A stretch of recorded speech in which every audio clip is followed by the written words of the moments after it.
So, to continue after the previous part, specifically after the game's creator Ein disguised himself among the contestants, and Si-young led his team, but they couldn't reach the player's control room, and all of Si-young's friends died.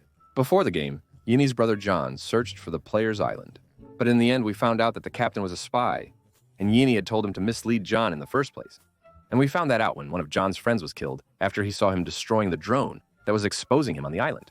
To make matters worse, on the final day of the incident, Captain Park told John and Pete Altacham not to search for the missing person, because he might have drunk too much apple juice, to the point that he went in and fell into the water, and of course, the fish might have eaten him.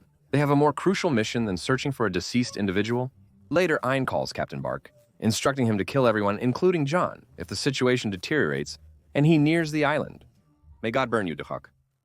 The girl named Noel, and if you don't remember her, she's the one who was poor and had her daughter taken from her in North Korea. She joined the game as a guard to earn money, but discovered the assistants were trafficking the body's organs behind the scenes. She tried to stop it. That's the key part. During Seong's escape, she saw the man who sold his daughter to get her treatment. He sided with Seong, but when she was exposed and people started dying, Noel shot the man non-fatally, and she told him to close his eyes because he had mercy on her. She said that they got out of that place, and we'll find out how in a bit. Bakok discreetly sneaks him into a box and forces the organ doctor at gunpoint to treat him and give him a blood transfusion from her. After she kills everyone in the room except for the doctor, but she spares the doctor as a favor after he finishes, just like that. She instructs the man to don a dead guard's clothes for a safe escape, then directs him to the room of the guard whose clothes he took.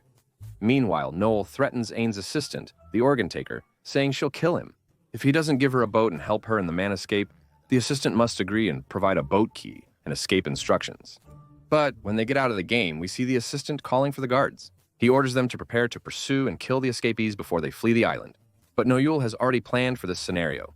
The man escapes on the boat alone while she returns to the headquarters, without mentioning the assistant's location. Noel threatens the assistant with a weapon, forcing him to delete files that show the escaped man was a contestant, to prevent Ein from discovering and exposing the truth. The assistant complies, but reveals there are also paper records with the man's name before Noel kills him, in a room that no one knows about except me. So Noel threatens him and they go to that room. But as expected, the assistant tries to betray her and kill her, but Noel changes at that moment. She takes the gun, kills him, finds and burns his paper, and sets the place on fire, destroying all evidence of his existence. As she leaves the library containing the files, she takes a file with her own information. Friel learns that her daughter died. She grabs a machine gun to defend herself, but then changes her mind for a reason to be revealed later.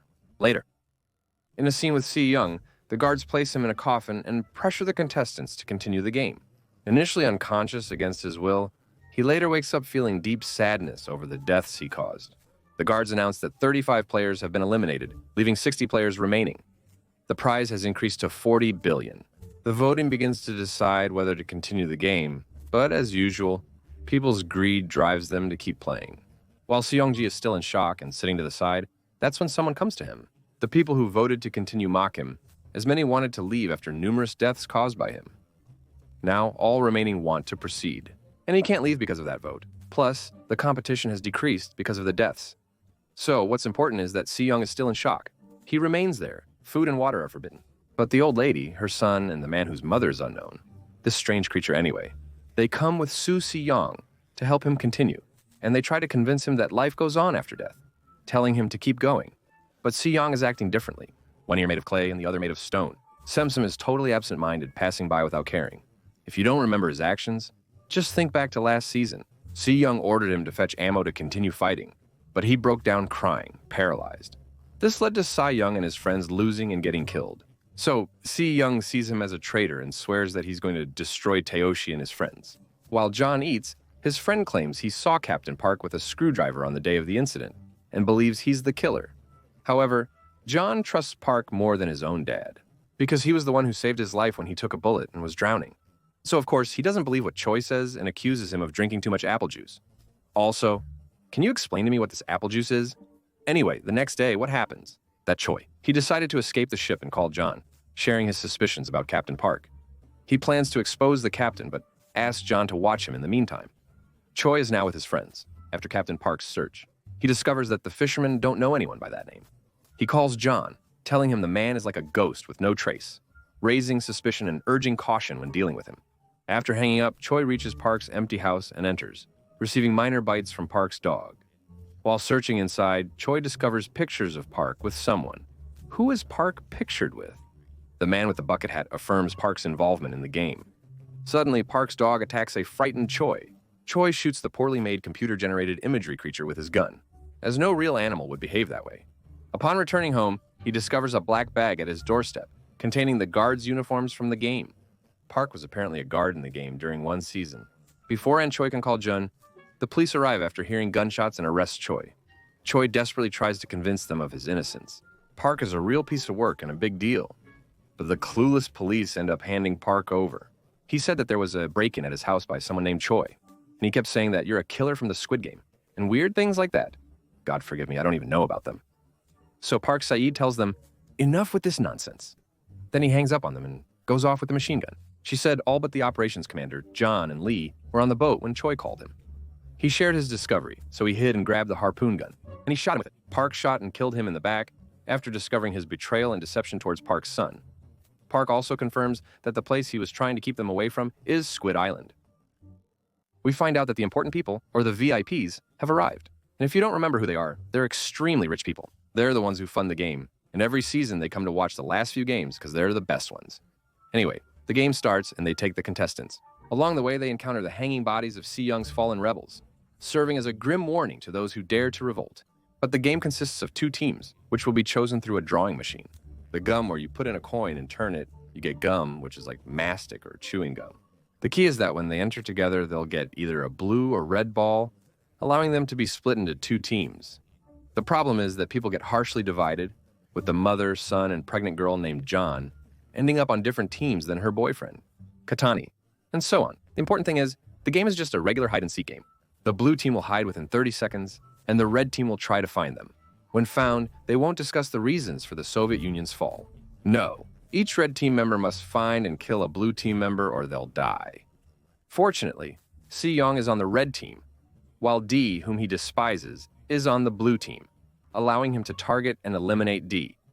When the game begins, the blue team, including the mother, pregnant girl, and D, has 30 seconds to hide before the red team pursues them. Si-young persistently searches for D, and eventually locates the witch who previously mocked him.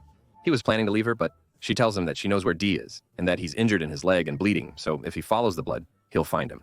So Si-young goes to kill him. As soon as he finds him, he starts chasing him, and after a long chase, he catches him, and just as he's about to kill him, he finds that this isn't D at all, but someone who looks like him.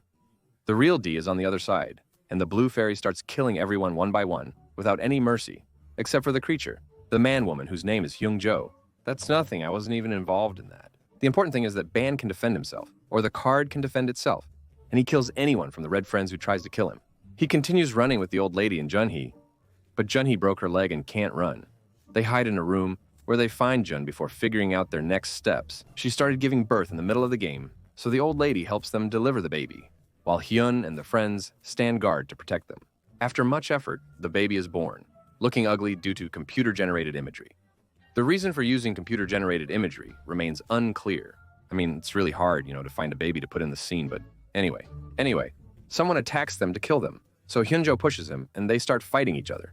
He keeps moving them between rooms until she kills him in one of the rooms. I didn't want her to die. She finds a unique door with "Congratulations" written on it. Opening it, she says, "Congratulations," as a golden light shines on her face. An old woman and Jun arrive to take them to the judges, but Junhee's lover shows up and kills Hyunjo before they can. Thank God. The important thing is that she made Thanos' owner understand that they killed as many players as they could, so the prize would increase. The judges locked in Junhee and the Big Six at that time, and I'm really curious about the contents of those boxes. The important thing is that Si-young's friends are left alone. Every team is blue, and whenever he meets someone, he leaves them and walks away because he wants to kill her. After searching extensively, he finds him one day with a group of 6. Following an intense fight, he kills him. Afterward, he attempts suicide with his knife, but the others intervene and render him unconscious. Hyunji and the Big Six search for a while and find the room where Hyunjo and his son are. The son of the Big Six enters the room as they open the door. He doesn't want to harm Jinhee or her daughter because he couldn't do it alone, and he's going to die. In an emotional scene, the mother tells her son that she has lived a long life and it's her time to die. Unable to kill her himself, he asks Jinhee to do it instead, but then his mother stabs him in the back and dies. How could she, an ungrateful woman, kill her own son for a stranger's daughter? What is this disgusting stuff? Anyway, time is running out and the guards come in to finish off the son who was dying. And still, we don't know what brought that ball into the room. We just kept watching, wondering what's going on. The VIPs themselves are disguised as the guards. They participate to experience the thrill of killing firsthand. Afterwards, they exit the game, limping and acting disabled, mocking the other players. Now, each person's share is $1 million, but it's mere pocket change for them. They're really strange people. People are surprised that someone would sell their life for $1 million. For the wealthy, $1 million is nothing, but for others, it means poverty. Honestly, I might sell my life for that amount. $1,000 is nothing at all. The players return to headquarters and start voting. If they want to continue, or while Im is telling the very important person that the participants have made it this far by killing each other, they definitely won't withdraw now and will want more people. She dies and Im's prediction comes true, leading most to vote to continue. Seyoung doesn't respond, and at night, the old lady approaches her. She confesses to killing her son to save Jinhee and her child, pleading for his help even if it costs her life. Seyoung, stunned by her shocking revelation, simply responds with repeated okays. The following day, Seyoung discovers the old lady has died by suicide due to guilt after bringing him to Junhee and her child. Seyoung resolves to save the innocent child, who is important to him.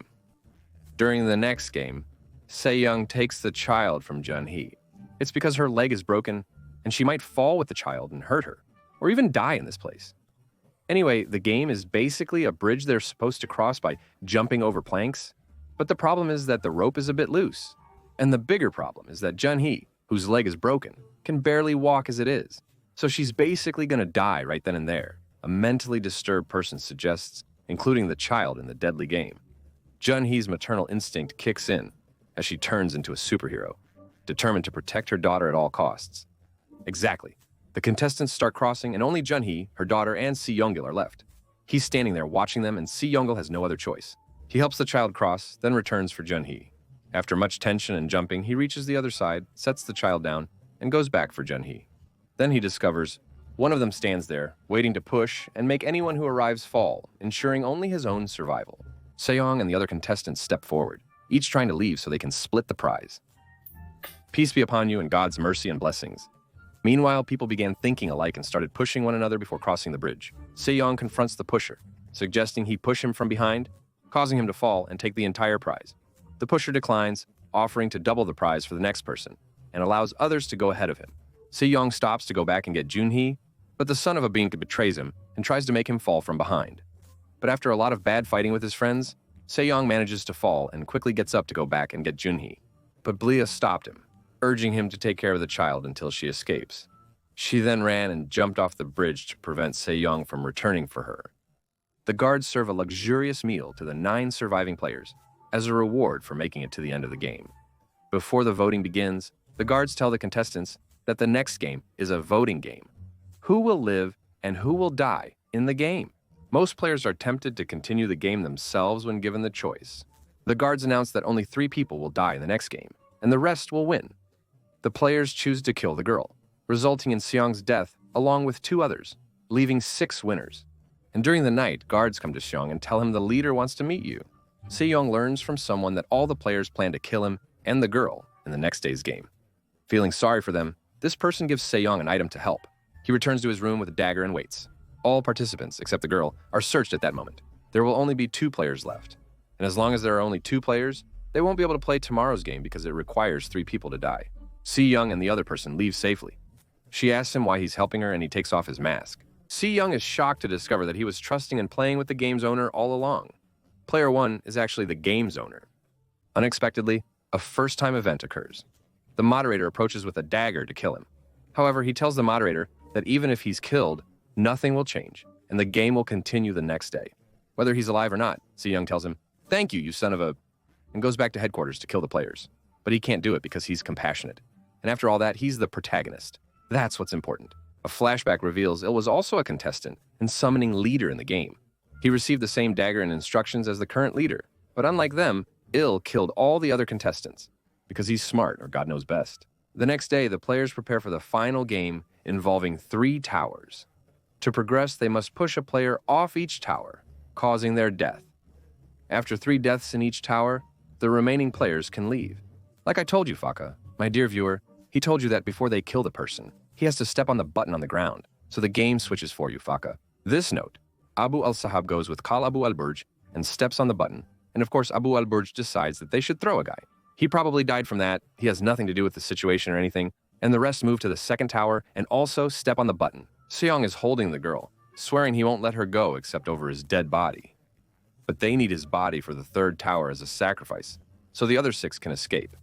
Mimo and the others tied their suits together to make a rope, securing the first person. If anyone falls, he'll pull the others down with him, so that he can go push Seong, and if he falls, they can pull him back. Surprisingly, Habib Junhye, the girl's father, doesn't push Seong. Instead, Byomjae sides with Seong and reveals to them that he's the girl's father and she can't die. When Byomjae's group reaches the third tower, they must sacrifice someone to escape the game. They brutally beat up an innocent man and inform Seong and the girl of their plan to use him as a scapegoat, allowing the rest to leave. Seong refuses, insisting on a fair draw to determine who dies, even if it's himself, as it's the right thing to do. And if you're wondering why the others listen to him, it's because he has their special dagger. That's why. Despite the girl's father defending with a pole, the attackers refuse a draw and fight Se-young and the father. After an intense battle, Se-young and the father successfully knock the attackers off the tower. Even the odd-acting boy attempted suicide to avoid harming others. Se-young, the girl, and her father proceed to the third tower. But the problem here is that one of them has to die in order to get out of the game. And at that moment, the girl's father comes and grabs his pole. He asked if his daughter was fine. He asked Seong to give him the girl so he can throw her to win or throw himself to save his daughter. But it's clear he wants to throw his daughter. Seong refuses. After a long fight, they started beating each other up, and both of their friends nearly fell off the tower. Se-young grabs the edge, but the girl's father, holding onto Se-young's suit, falls to his death when the suit tears. Come on, it's his sacrifice. And here, a much bigger problem appears. For the sacrifice to be accepted, they had to press the button in the middle to start the game. But since they forgot to press the button, that means Se-young is still to win and escape. Se-young sacrifices the girl by placing her on the ground and pressing the button. He looks at Ian, then helps himself up, resulting in the girl's victory. And he falls from the shop while the very important person is watching. Ian is watching and is affected, and Noel is watching and is also affected. Anything else? This scene depicts her suicide attempt at the start of the story. You believe I'd only take it for the girl who made 25 billion as soon as she appeared. Is that Egyptian currency? The man. What? I was lucky. The man who escaped with the boat at the beginning of the summary, and I told you the guards were chasing him. There was going to be a clash between them, but the man's ammo ran out, and he was about to die. John and the operations commander reached the island, killed the pursuing guards, and learned the island's exact location from one of them. The commander then called the Coast Guard, while John put on his diving suit. Why did you say that? Is he sneaking onto the island? But where is he? Is he aware of what's going on? And that they will be exposed in the area of the self-destruction device for the place, which will explode after half an hour. Well, Ein goes to take the girl and get her out of the place himself, while John is running around like a madman trying to find him. After searching, Bella grabs the girl and leaves. He lets her go to avoid the girl getting killed by mistake. At that moment, they blow up the place, and Bae Soo-young sacrifices his life for the girl. She survives. 6 months later, Noel's drawn by the man she saved, unaware that she's his savior. It means she's happy that his daughter's okay after people helped. And then Cap gets in her car and drives away, and at that moment she gets a call that the agency is looking for her daughter, they've found her in China, and that she didn't die or anything. So, as soon as Noel hears the news, she books the nearest flight to China to find her daughter, but John, he goes to pick up Choi, who was just released from prison, and mentions that Seong's money has disappeared, raising suspicion that Seong may still be alive. But then we find out that Ayin is the one who took the money, and that's Seong's daughter. After he died, his daughter was living in America, and then Ain gives her the money. As he leaves, we see a woman playing a card game with a poor man. And it's clear that there are many branches of the Squid Game, not just in Korea, which means there's a solution with the Squid Game. The child remains at John's house, and he provides her with a Visa card before leaving. 45 billion, lucky girl. I want to visit this house. Dear viewer, the Squid Game story concluded after nearly 3 years. I'm not the best, but I want to hear your opinion about it in the comments. There's still a whole world around Squid Games, so hopefully they'll make more series and related content.